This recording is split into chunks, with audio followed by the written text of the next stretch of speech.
we had been there cleaning up on Tuesday, and we sort of moved there reflecting on what we'd accomplished and what our next steps were.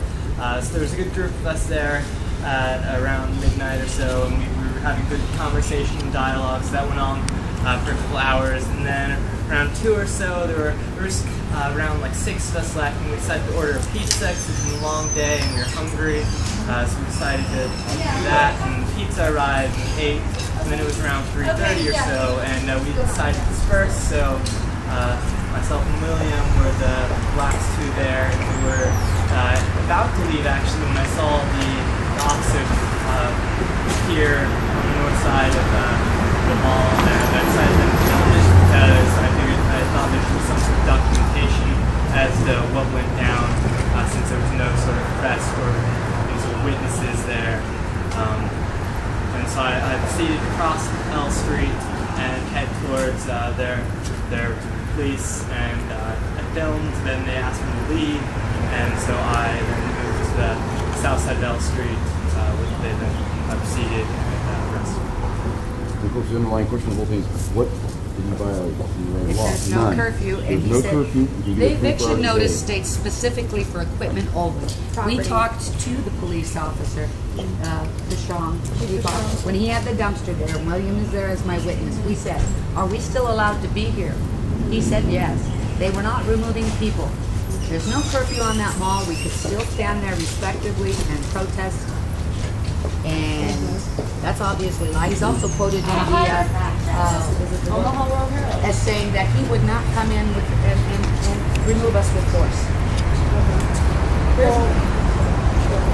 There's multiple things that the city did lie about throughout, in my opinion. The city worked hand in hand by giving us maps of public right-of-ways. The city gave us, met us at multiple general assemblies and allowed us to work with them to interpret the right-of-way maps that they provided to us, clearly indicating that we were free to set up a second camp.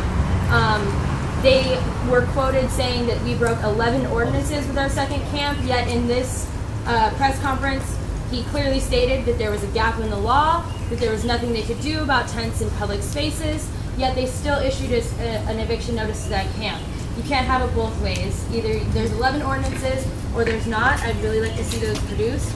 The eviction notice was the same as the one given to Centennial Mall. If the construction was the only reason we were asked to leave, which we complied with, why then was the second camp dismissed or evicted after such long communication with the mayor's office? There was absolutely zero miscommunication.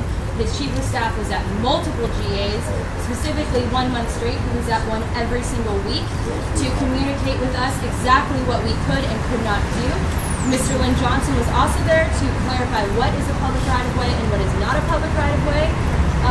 They lied about how many people were there last night. There was clearly 2 people. There was plenty of video footage. There was only 2 people on that video footage. There's only 2 voices. There's only 2. They hassled a citizen, and they would think they hassled a third guy. It was a citizen just walking in the night. That's why we all laughed. One of the most astonishing things was that last night was one of the most beautiful nights of Occupy Lincoln. We came together one last time as a community on Centennial Mall. We sang songs. Emily sang a song. William read poetry he's written over the years. We stood on our soapbox and talked about what Occupy meant to us and where we've come. There was no talk of challenging police or challenging their authority to come into Centennial Mall. It was very clear that the ordinances that they issued to us based on the eviction were for property, not people. Chief Vashon has continuously lied to us about that. I think it's incredibly wrong that our police officers are here to protect us, yet they can lie to us continuously. Multiple people, including media, heard him saying that they would not come in with force. These people were not there to disrupt anything happening at Occupy Lincoln or on Centennial Mall.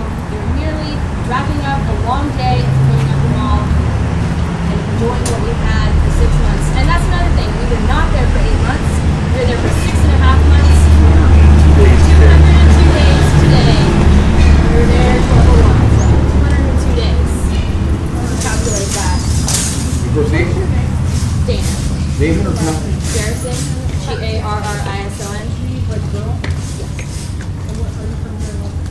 I'm not originally, but yes, I live here. Oh, that's another thing that was misconstrued. There was absolutely nobody who had not been involved in the Occupy Lincoln movement present on Tuesday at any point throughout the day. Everybody present had been with Occupy Lincoln and a viable part of its action in Occupy Omaha, but they didn't get there till the evening, which is not what they were talking about. Everybody there had been a part of Occupy Lincoln for 2 months or more, and nobody was calling in troops from anywhere else. Yesterday was International May Day, Labor Day for the world. Everyone had actions going on wherever they were. We were standing up as Lincoln to celebrate our last day at Centennial Mall. There was nobody that came in from out of town, nor did Occupy Lincoln ask anybody from out of town to come in. I'm sorry if Lincoln doesn't believe there's radicals in this community, but there are, and they're standing up as We did have some folk from Occupy Omaha come down. come in, but they came in at 6 o'clock. That was not what he was saying. And despite trying to do, we're not harassing people. We're just pointing out to them today is International Labor Day. Why are you working today? Join the general strike worldwide. Walk away from your job.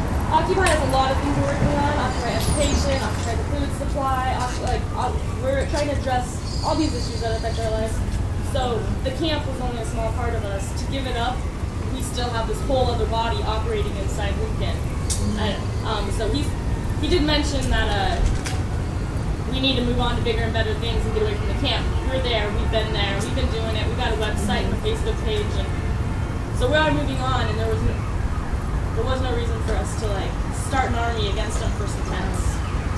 The 800-pound gorilla in the corner though, that the mayor stated right by real quick is we have a terrible hidden homeless problem, and they ignore us. We have hundreds of homeless people who are living under bridges, viaducts, in the bushes, trees, and parks every night. I'd say a dozen people lost their home last night. But it wasn't acceptable to put them in a residential area because then they would be seen by the citizens of Lincoln.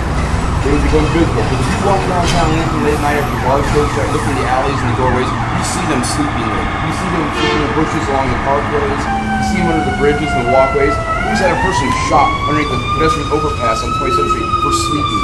The Got city shot. and the police department should be called out.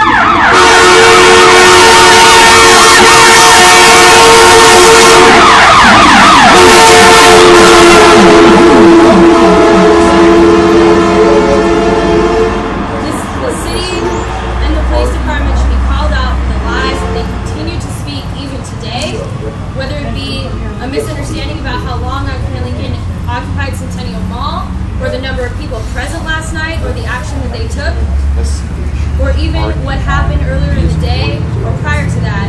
There are multiple